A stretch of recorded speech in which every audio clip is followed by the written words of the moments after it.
grammar wasn't close. But you know what I was going to say? You watch people that write with like smiley faces and emojis, talking about like pumpkin. I'm gonna say, if he's not up until 6 o'clock, that boy's sleeping in. We gotta get him out. It's election day, for heaven's sakes. That's right. How you doing? I must have been 10. I remember. Have kids?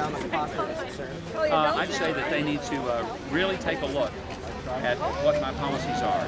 And what they say is that we need to capture the very people that I'm representing, and that's the small business owners. It's the folks out there in the middle of America who work factory floors and own their own shops and just want simply to have an economic system where they get to keep more of what they've earned. And that's true for whether you're at the top or the bottom of the spectrum.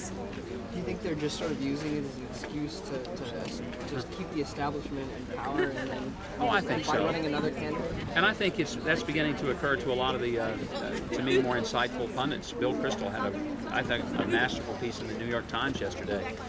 Michael Medved has written a column just this week in which they really are pointing out just how ridiculous some of the hysteria. Maybe they ought to open up and take a look at the numbers. And we're number one in the nation according to Gallup. We're leading in South Carolina. We're leading in Florida.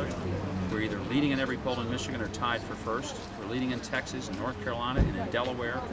You know, it's a pretty amazing position to be in at this point. You're thinking third New Hampshire? Third would be phenomenal.